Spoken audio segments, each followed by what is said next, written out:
See question number 13. A sum of 800 is in the form of denominations of 10 and 20.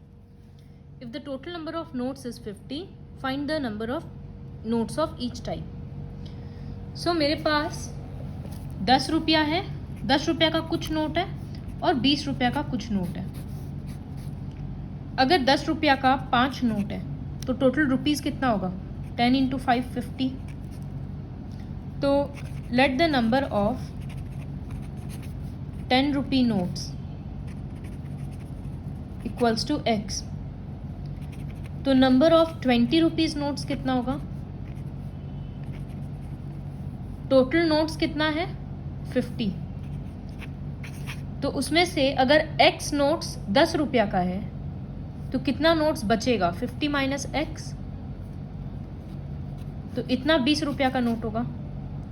तो number of rupee 20 notes कितना होगा? 50 minus x. According to problem, जैसा कि हम यहाँ बताए कि अगर 5 नोट है 10 रुपया का तो टोटल रुपया कितना हो रहा है? 10 इंटू 5 50. ठीक उसी तरह से जब x नोट्स है 10 रुपया का तो टोटल रुपया कितना होगा? 10 into x 10x plus 20 rupees का अगर इतना सारा नोट्स है तो इसका टोटल वैल्यू कितना होगा? 20 इंटू दिस. इसको मल्टीप्लाई करने के लिए ब्रैकेट देंगे, बट एक्चुअली में टोटल रुपया है कितना? 800. तो रुपीज़ वाला सम ऐसे ही होता है, जितना नंबर ऑफ नोट्स है या कॉइन्स होता है उसको उसके वैल्यू से मल्टीप्लाई करते हैं. तो अब यहाँ 10x plus 1000 minus 20x equals to 800. ये सब्ट्रैक्ट होकर हो गया minus 10x equals to 800 minus 1000. तो minus 10x equals to minus 200. Minus minus cut गया, 10 नीचे जाएगा तो x इक्वल्स टू 20. इसका मतलब number of 10 rupee notes equals to 20 and number of 20 rupee notes equals to 30. एक और क्वेश्चन कराते हैं तब बेटर समझ में आएगा. Suppose question number 16. A total of 80,000 is to be distributed among 200 persons as prizes. 200 लोगों को प्राइज देना है. तो इसका मतलब टोटल प्राइस कितना है? 200. या तो प्राइस 500 के फॉर्म में है या तो 100 रुपीज़ के फॉर्म में है. तो let the number of rupees 500 prizes be x. 500 का x प्राइजेज है तो 100 रुपीज़ का प्राइजेज कितना होगा? टोटल प्राइस 200 है तो उसमें से 200 minus x. According to problem, अगर 500 रुपया का 3 प्राइज है तो टोटल वैल्यू कितना होगा? 1500. तो उसी तरह से x प्राइजेज, तो टोटल वैल्यू कितना होगा? 500 इंटू एक्स 500x प्लस इसके लिए होगा 100 इंटू दिस इक्वल्स टू कितना होगा? एक्चुअल वैल्यू हम लोगों को पता है कि टोटल 80,000 का प्राइस है. फिर यहाँ इसको सॉल्व करेंगे.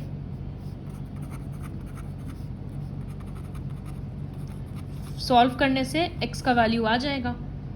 फिर हम लोग यहाँ पुट करके दोनों का प्राइजेस का नंबर निकाल सकते हैं. इसी तरह से क्वेश्चन 15 होगा. ये पूरा खुद से कंप्लीट करना है. क्वेश्चन 15 में है कि लीना हैज़ 117 रुपीज़. तो उसके पास कुछ 5 रुपया का कॉइन है और कुछ 2 रुपया का कॉइन है, जैसे पिगी बैंक में होता है कॉइन वगैरह. तो कौन सा कॉइन कितना है? इसमें टोटल कॉइन्स नहीं दिया है तो हम लोग इस तरह से अज्यूम नहीं कर सकते हैं. तो स्टेटमेंट पढ़ो. The number of 2 rupee coins is 4 times that of 5 rupee coins.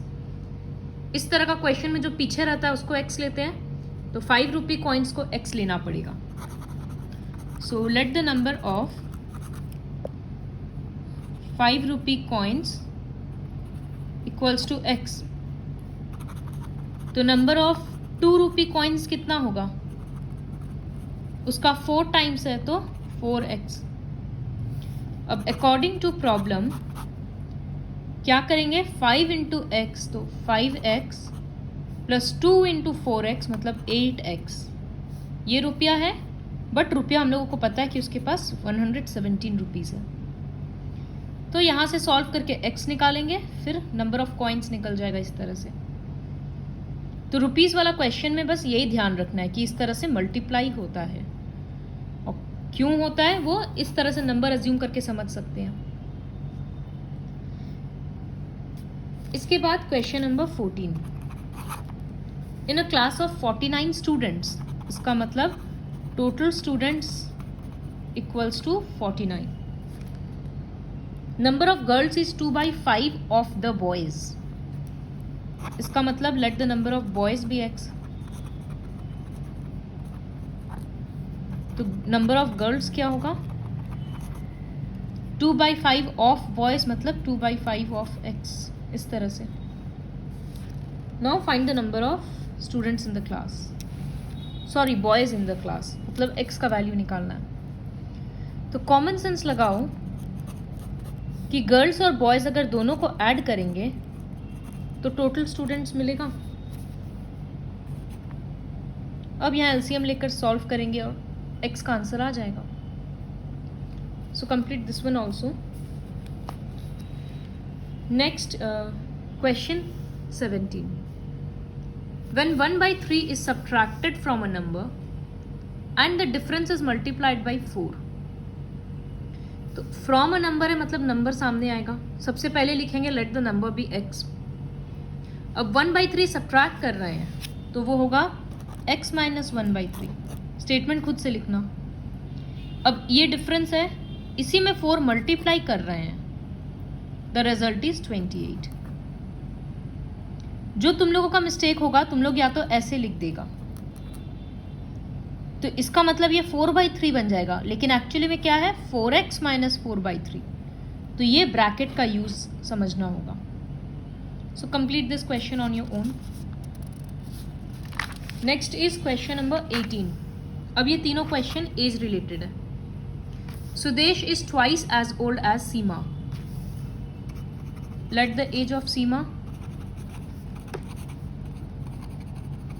B x, क्योंकि पीछे में है x ईयर्स। तो एज ऑफ सुदेश क्या होगा, ट्वाइस एज ओल्ड मतलब उसका डबल है तो 2x ईयर्स। अब अकॉर्डिंग टू प्रॉब्लम क्या किया जा रहा है, 6 ईयर्स सीमा के एज से सब्ट्रैक्ट हो रहा है, तो x minus 6 and 4 years are added to, actually इसको रफ में लिखो एक बार, 6 सब्ट्रैक्ट कर दिए और सुदेश के एज में 4 ईयर्स ऐड हो रहा है, तो सुदेश विल बी 4 टाइम्स सीमा। मतलब सुदेश का जो एज होगा वो सीमा का एज से 4 टाइम्स हो जाएगा, तो 4 इसमें मल्टीप्लाई होगा। तो according to problem 4 into x minus 6 equals to 2x plus 4। ये चीज़ रफ में कर लेंगे, फिर देखेंगे कि 4 किस में मल्टीप्लाई होगा। 4 टाइम्स सीमाज एज है ना, तो सीमा के एज में 4 मल्टीप्लाई होगा, फिर सॉल्व करके x निकालेंगे। 19th क्वेश्चन में रेशियो है, तो सबसे पहला तो रहेगा let the common number be x। तो एज ऑफ लीना के लिए क्या है 7 है और हीना के लिए 5 है, तो age of Leena equals to 7x और age of Heena equals to 5x। 10 years hence मतलब 10 साल के बाद। इस तरह का क्वेश्चन में पहले हम लोग लिखेंगे 10 years hence age of Leena कितना होगा 7x प्लस 10, 10 साल बढ़ जाएगा ना, अगो बोलता तो माइनस कर देते, और age of Hina 5x plus 10। अब अकॉर्डिंग टू प्रॉब्लम देखेंगे, तो अकॉर्डिंग टू प्रॉब्लम क्या है कि 10 साल के बाद दोनों का एज का रेशियो होगा 9:7। तो दोनों का रेशियो मतलब बाई करेंगे, तो लीना का एज बाई हीना का एज इक्वल्स टू 9/7। यहाँ 10 और 10 क्रॉस मत कर देना क्योंकि यहाँ बीच में प्लस का साइन है, ये सिंगल टर्म नहीं है, तो यहाँ क्रॉस मल्टीप्लाई करना होगा। तो 7 ये पूरा के साथ मल्टीप्लाई होगा मतलब ब्रैकेट देंगे, और यहाँ 9 पूरे के साथ होगा तो ब्रैकेट देंगे, और अब सॉल्व कर लेंगे। x आएगा, यहाँ से लीना और हिना का एज निकल जाएगा। Last question is question 20। Vikas is 3 years older than Deepika. तो दीपिका का पीछे लिखा हुआ है तो let the age of Deepika be x। तो एज ऑफ विकास क्या होगा? देखो ओल्डर है मतलब 3 साल बड़ा है, तो यहाँ पर x + 3 होगा, 3x मत कर देना, वो 3 टाइम्स होता तब 3x होता। फिर है 6 years अगो, तो हम लोग 6 years अगो जैसे 10 years हेंस था तो पहले एज निकाले थे, तो वैसे 6 years ago age of Deepika और एज ऑफ विकास लिखेंगे पहले, उसके बाद आगे का क्वेश्चन पढ़ेंगे। तो दीपिका का एज x है, 6 साल पहले कितना होगा x - 6, और विकास का एज x + 3 है, 6 साल पहले -6। ये सॉल्व हो जा रहा है, प्लस माइनस में माइनस, तो x - 3 हो जा रहा है। अब अकॉर्डिंग टू प्रॉब्लम क्या होगा कि Vikas was 4 times Deepika, Vikas age was 4 times Deepika's age. 4 times Deepika है ना, तो 4 दीपिका के एज में मल्टीप्लाई होगा, और यहां पर विकास का एज रहेगा। तो अब यहां से x का आंसर आ जाएगा। जब x का आंसर आ जाएगा तो वो लोग का एज निकालने के लिए हम लोग यहाँ x का वैल्यू पुट कर देंगे। सॉरी, यहाँ पर स्टार्टिंग वाला वैल्यू ही कंसिडर करेंगे क्योंकि प्रेजेंट एज निकालना है। दूसरा वाला तो 6 साल पहले का एज है, तो उससे इक्वेशन बनाकर सॉल्व करेंगे, लेकिन जब लास्ट में लिखा है कि find the ages of Deepika and Vikas, वो यहीं से निकलेगा। So complete worksheet 2 with the help of this video.